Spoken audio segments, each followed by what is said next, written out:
Halo kawan-kawan, aku bakal lanjut episode yang kedua untuk film Criminal Minds. Pada saat Sunwo ditabrak dan ditodongkan pistol, datanglah abang ganteng satu ini untuk menyelamatkan Sunwo. Coba kalau abang kita ini nggak datang, mungkin ditembak pakai perasaan.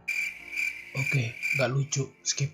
Kemudian mereka pun mengejar orang yang menabrak Sunwo tadi. Di aksi kejar-kejaran ini, abang kita menyodorkan sapu tangan untuk melap darahnya Sunwo. Sambil kejar-kejaran, terjadilah aksi heroik dari abang kita. Paten kali bah. Coba kalau ini di dunia nyata, udah masuk rekor muri ini. Cabang Korea tapi ya itulah kehilangan jejak jadinya mereka ini. Mereka pun kembali ke TKP. Di TKP pembunuhan Ma Hyun-tae, Sunwon berasumsi bahwa kejadian pembunuhan ini sepertinya mengirimkan ancaman peringatan pada yang lain. Ma Hyun-tae dibunuh karena berkhianat.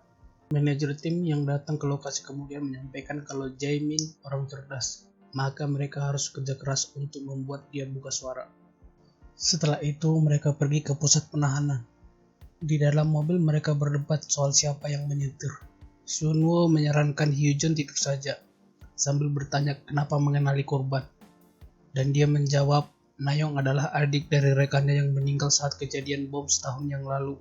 Kemudian kita kedua pasangan sejoli, di mana Lehan bertapa, memejamkan matanya, setelah itu mengeluarkan segala teorinya untuk menyelesaikan masalah mereka. Karena kepalaku pening mendengarkan teori Lehan ini, langsung saja kita di lain tempat. Manajer tim yang sedang menginterogasi Jae-min, dia menuduh Jae-min selalu mengandalkan Ma Hyun-tae selama ini.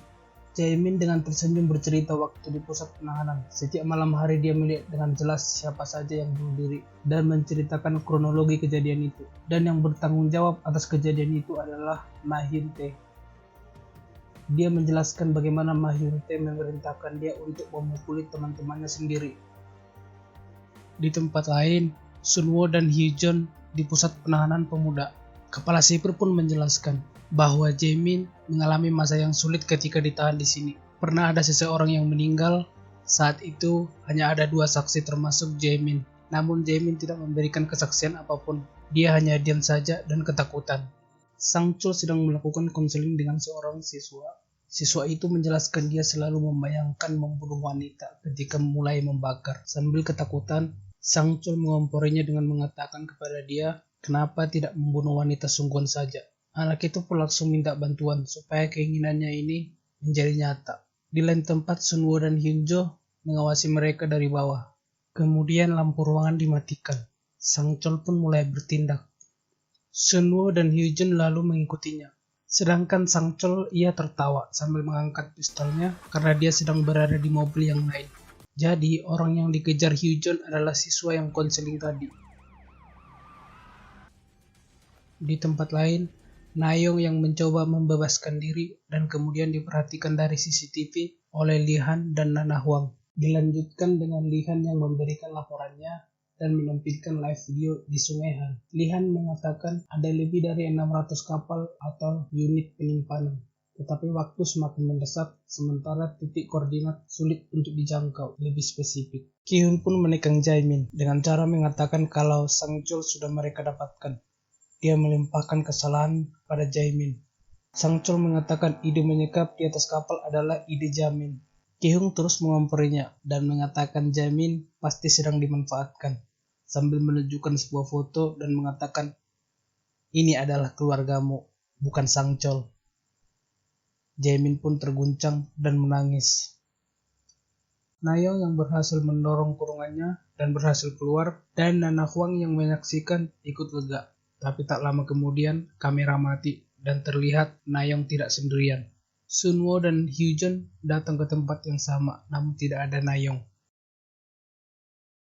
Ternyata Sang Chul menyeret Nayong ke hutan. Pencarian pun dimulai, tetapi Sunwo dilarang ikut karena sedang terluka. Nayong diseret naik ke atas perbukitan. Sang Chul terus mengeluh tidak punya banyak waktu, namun Nayong menemukan sesuatu dan menusukkan kaki Sang Chul. Dan Nayong didorong hingga jatuh ke bawah. Nayong melarikan diri. Ki-hun dan Hyunjun bertemu secara tiba-tiba dan kaget. Refleks mereka saling menodongkan pistol. Sisa waktu mereka tinggal 10 menit. Nayong yang kabur mencari bantuan malah ketangkep sama Sang Chul. Lalu Ki-hung mendapat laporan koordinat dari Nana Huang dan menyimpulkan kalau Nayong dibawa ke bangunan pusat pelatihan pemuda. Seng Chol yang tidak langsung membunuh Nayong, ia menunggu waktu yang tepat. Lalu ia menarik rantai di leher Nayong. Kemudian Seng Chol pun disergap. Lalu Seng Chol mengancam Nayong kalau mereka berani mendekat. Kemudian Ki-hung mengeluarkan jurus yaitu jurus provokasi Seng Chol. Seng Chol yang emosi diprovokasi kemudian menembak Ki-hung. Kemudian dia ditembak Hyun-jin. Hyun-jin pun menenangkan Nayong yang syok dan sedikit trauma. Kasus pun selesai, ditandai dengan Myung yang berbicara di depan reporter dan menjelaskan kronologinya. Di atas ada Lihan, Sunwoo, dan Nana Huang memperhatikannya. Nana memuji-muji cantiknya riasan Myung adalah hasil karyanya, dan berlalu pergi mengajak Sunwoo. Ki-hun pun merekomendasikan Hyun-jin untuk masuk ke NCI. Baeksan pun tidak keberatan, karena latar belakang Hyun-jin cukup baik dan lulus akademi kepolisian. Sunwoo yang datang, ia memberikan aplikasi untuk bergabung ke NCI. Hyun-jin tidak terlalu menghiraukannya. Sunwoo tidak mengerti kenapa. Lalu Sunwoo pun pamit dan berkata, Hyun-jin kalau berubah pikiran, tinggal hubungi saya. Besoknya Hyun-jin mengunjungi makam Sang Hyun. Lalu seorang pria yang ngotot memerintahkan pas saat insiden itu datang mengunjungi Sang Hyun juga. Mereka pun mengobrol panjang tentang kejadian di masa lampau. Malam harinya, Hyun-jin melihat aplikasi NCA dan sebuah foto. Saat itu, gadis dalam foto tersebut meninggal di pinggir sungai. Ibunya berteriak histeris memanggil-manggil nama Sung-hon. Dia pun mulai mengisi formulir NCA itu. Sunwoo yang masih di tempat kerjanya, ia membuka-buka laporan kasus tentang insiden pembunuhan di Sungai Nedul. Lalu Ki-hung bertanya, apa Sunwoo masih punya mimpi buruk yang sama? Ia lalu menunjukkan sebuah foto. Foto itu adalah kasus pertama yang dia tangani dulu. Sunwoo pun teringat saat menyelamatkan anak kecil. Besoknya Hyunju bergabung ke NCI. Sunwoo pun mengantarkannya ke Baeksan. Min-young yang sedang berada di kereta dan menghubungi Baeksan. Tiba-tiba kereta yang ia tumpangi terhenti. Petugasnya memohon pengertiannya karena ada satu hal yang terjadi. Min-young pun bertanya ada apa. Lalu petugas mendekati seorang pria yang mencoba melawannya dan lalu ia tertembak, yang membuat keadaan menjadi kacau. Di kantor, Ki-hung ingin mengadakan rapat khusus untuk menanggapi kasus kereta api. Kemudian mereka kaget. Di dalam rekaman itu ada Yong-min yang menjadi sandra di kereta tersebut. Sekian untuk episode yang kedua. Semoga kalian suka. Makasih semuanya kawan-kawan.